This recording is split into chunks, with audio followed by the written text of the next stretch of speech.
Whether you are thinking of studying in the US or you're already in the US on an F1 visa, you need to watch this video. I'm going to be talking to you about the future of the F1 visa. What's going to happen with it, what we are hearing, and how do you strategize to protect yourselves in a situation that you're unaware of. First, let's talk about what the harsh reality is. Let's face it, MAGA is pushing down on Trump to take action on students, international students. H-1Bs got taken action on. H-1B program has changed so much over the last 1 year. Now they want to target students. Why? Because they know these students are actually coming in and then converting to the H-1B. To be able to avoid that, they started looking into the F1 visa. And then they found that there's quite some fraud in the F1 visa. A lot of students don't really have real jobs. The job market is bad, yet these students want to stay in the country. So after the visa is in its ending stages, basically on their OPT, STEM OPT, people don't have jobs. They're running their payroll. They're doing basically a little bit of a shady sort of a thing to be able to stay in the country. USCIS started realizing this, and ICE also. This is how you started seeing news about the DS, duration of status, ending. Until now, you used to get an F1 visa and you would enter the country. It would not exactly have a permanent set deadline that, okay, after this time you need to leave the country. Your I-94 would say, okay, stay as long as you want until you actually have access to the F1 visa or until you shift to another visa,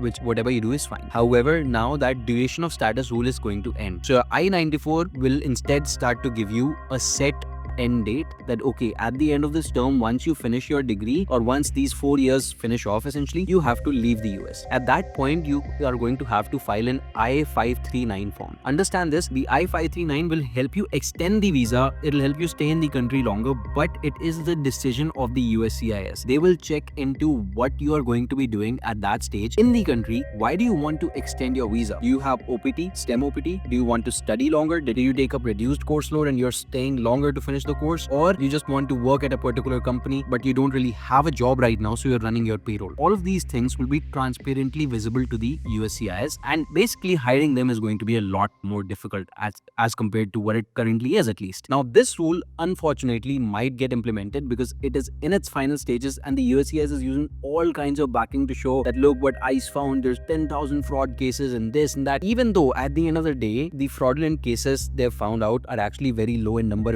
if you compare it to the whole country. But then at the end of the day, what they're saying is that we only looked at the tip of the iceberg. There's just so much of this probably going on that we don't know about, and they're doing it in a way that this 4-year limit rule does not get challenged in court. Here's in fact what J.D. Vance, the Vice President of the US, says when he's asked about it. Take a look. The Fraud Task Force and ICE identified more than 10,000 alleged cases of fraud in the optional practical training program. Some Republicans have been calling for this program to end. In light of this, is the Trump administration looking into changes to this program in light of the fraud? We're looking into a lot of this stuff, and the fundamental question obviously is we want to save the American people money, but we're also trying to preserve programs that exist for the benefit of the American people.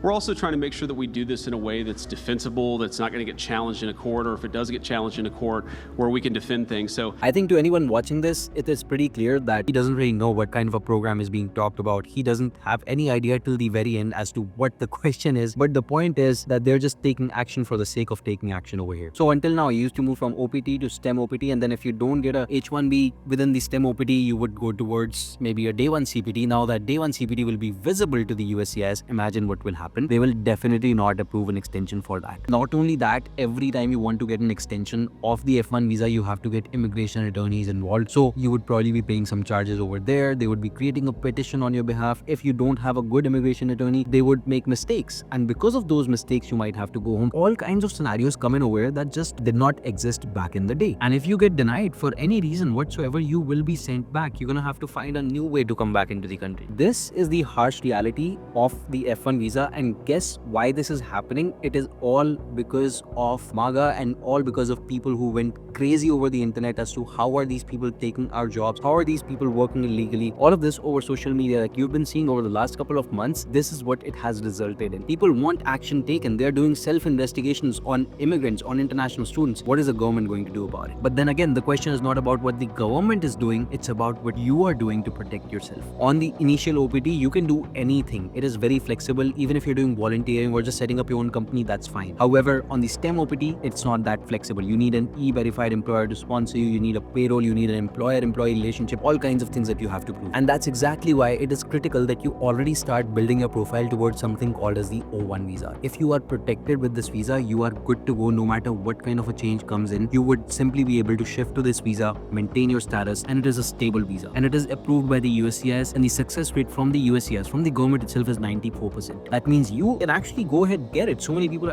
94 out of 100 people are getting it. If you really put in the work, you can actually end up getting it. There's a proper pathway, and I'm going to send you a cheat sheet for it when you sign up on YMGrad.com, and you can send me your resume over there on the website itself. You'll find my chat box, and I'll let you know if it is even possible for your profile. But please don't rely on the F1 visa. If this rule doesn't get implemented, you're fine. Things will go the way they are going, but even now O1 is wildly popular. So at least you would have worked towards it. And if things go in the fashion that they are going, essentially, at least you would have built a backup, and you would know that, okay, this is probably my primary option someday. And I'm so thankful that I watched this video today and I took action, because this is action that only you can take for your profile, no one else. Not only does this action lead to a work permit, but also towards PR in the long run. So make sure that you focus on these things, and if you need any help one-on-one, you can reach out to me. We do so many cases every single year. I'll be happy to guide you. I'll be happy to help you with your immigration. If you're facing issues over there, we work with an immigration attorney very, very closely, and we're happy to discuss any sort of a case, any sort of complexity you're facing. So just shoot me a message.